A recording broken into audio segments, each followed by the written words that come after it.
A ver, en la historia de la ciencia a veces pasa algo muy curioso. Una sola idea puede convertirse en la reina absoluta durante décadas y definir todo un campo de estudio. Pero, ¿qué pasa cuando de la nada aparece un retador?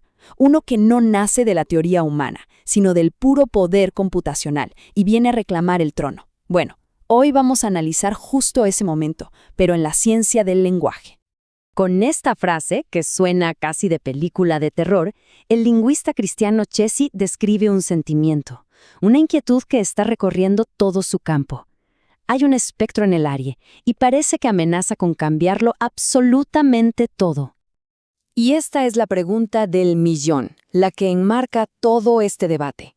Por un lado, tenemos una de las teorías más influyentes del siglo XX, y por el otro, bueno, tenemos la tecnología más disruptiva del siglo XXI. La mesa está servida. Muy bien, para entender esta batalla primero tenemos que conocer al campeón, al que ha estado en el trono todo este tiempo. Hablemos del campo de la lingüística moderna, moldeado en gran parte por una figura gigante, Noam Chomsky.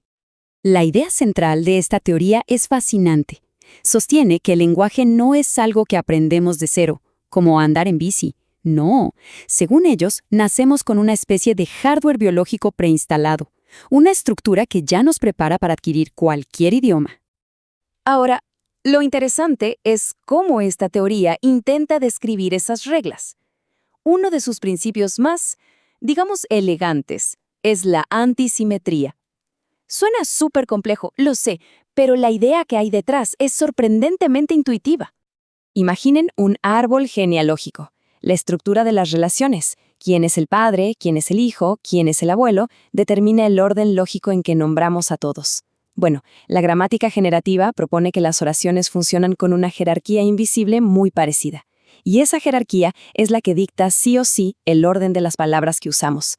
No es al azar, sigue una lógica interna muy profunda. Y aquí es donde la historia se empieza a complicar para el rey. Según Cesi, la versión más moderna de la teoría, el minimalismo, que buscaba simplificarlo todo, terminó fragmentándose. O sea, cada investigador empezó a proponer su propia versión y se perdió ese terreno común para evaluar las ideas. El reino, por así decirlo, estaba en desorden. Y es justo en este momento de crisis interna que aparece un retador que viene de afuera. Uno que no sale de la academia, sino de los centros de datos masivos. Un retador que vive en la nube. Ojo con esta afirmación.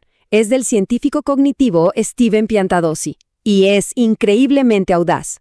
No está diciendo que la inteligencia artificial es una herramienta útil para los lingüistas. No. Está diciendo que la IA es la nueva y mejor teoría del lenguaje. Punto. Y aquí está el choque de mundos. A la inteligencia artificial no le importan las reglas elegantes ni las estructuras innatas. Simplemente procesa una cantidad de texto que un humano no podría leer ni en 1000 vidas y aprende qué palabra es más probable que venga después de otra. Su única meta es una: acertar, rendimiento puro y duro.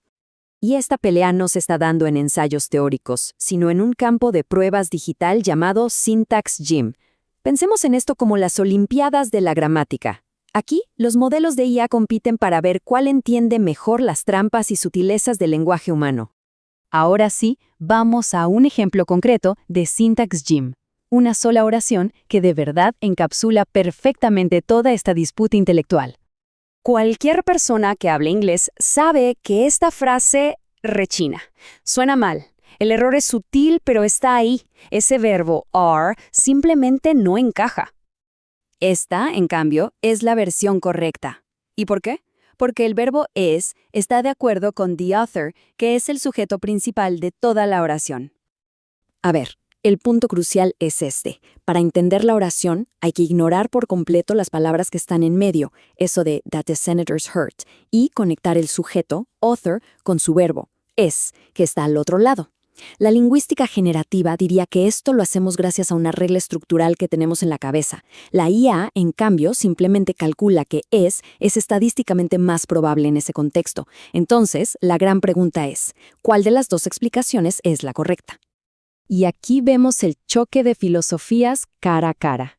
Por un lado, la gramática generativa, que busca el porqué profundo del lenguaje. por qué funciona como funciona.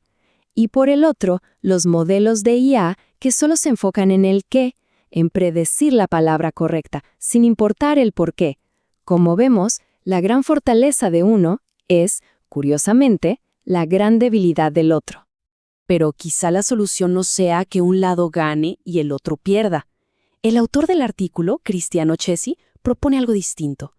Él cree que el futuro no es la aniquilación de una teoría, sino la fusión, la síntesis de lo mejor de ambos mundos. Chesi nos propone un nuevo camino. Un camino que exige el rendimiento y la capacidad de prueba del mundo computacional, pero que no abandone la búsqueda de reglas elegantes y generalizaciones del mundo teórico. Y sobre todo, un camino que se base en datos y experimentos rigurosos para dejar atrás la vieja lingüística de sillón. Y todo esto nos deja con una pregunta final que es fascinante. A ver, si un modelo puede pasar todas las pruebas de Syntax Gym, si puede hablar y escribir de forma indistinguible de un humano, pero por dentro es solo una máquina de predecir patrones sin ninguna idea de jerarquía o estructura, ¿realmente hemos descifrado el código del lenguaje? ¿O solo hemos construido el eco más sofisticado de la historia? El debate apenas está comenzando.